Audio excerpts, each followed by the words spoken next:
நல்ல நண்பர்களை நீங்கள் தேர்ந்தெடுங்கள். அதுதான் உங்களுடைய வாழ்க்கைக்கு சிறந்தது. இந்த உலகத்திலும் அது தொடரக்கூடிய நட்பு, கியாமத்தில் சொர்க்கத்திலும் அது தொடரக்கூடிய நட்பு என்பதை சொல்லிக் கொள்கிறேன்.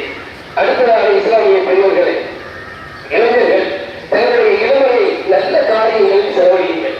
அல்லாஹ் ரசூலுக்காக ஒரு இடத்தில் சொல்வேன், எது மார்க்கத்தில் தடுக்கப்பட்டுள்ளதோ ஹராமோ அதிலிருந்து மைல் தூரம் தூரமாகிவிட வேண்டும். காரணம், நாம் இந்த துன்யாவில் மட்டும் வாழ்ந்து மரணிக்கக்கூடிய நபர்கள் அல்ல, மறுமையில் விசாரிக்கப்பட்டு தண்டிக்கப்படவோ அல்லது சொர்க்கத்திற்கு பிரவேசிக்கப்படக்கூடிய ஆட்கள்.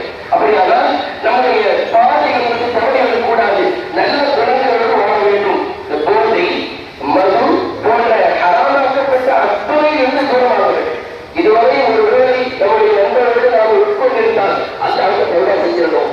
இனிமேல் ஒரு விடை ஒரு சொட்டு கூட ஹராம், அதிலும் குறிப்பாக இந்த முஸ்கில் போதையுடைய வஸ்துக்கள் நாம் பயன்படுத்தவே கூடாது. குர்ஆன் செய்கிற அல்லாஹ் போதை பொருளை பற்றி 2 வார்த்தைகளை சொல்லி நம்ம அதை உணர்வு.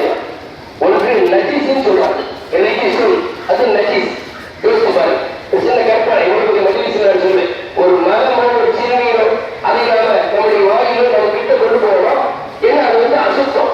அதே அசுத்தத்தாக இந்த மதுவும் இந்த போதை வஸ்துக்களும் அப்படித்தான். அல்லாஹ் சொல்கிறான், நம்முடைய படைத்த அப்பல் அவர்கள் சொல்கிறார் நஜீஸ், அது அசுத்தம் என்று சொல்கிறான்.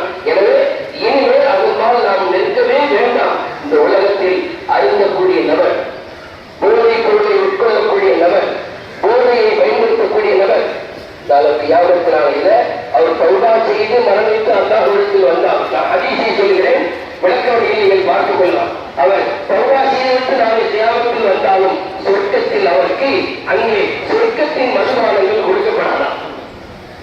சொர்க்கத்தின் மதுபானங்கள்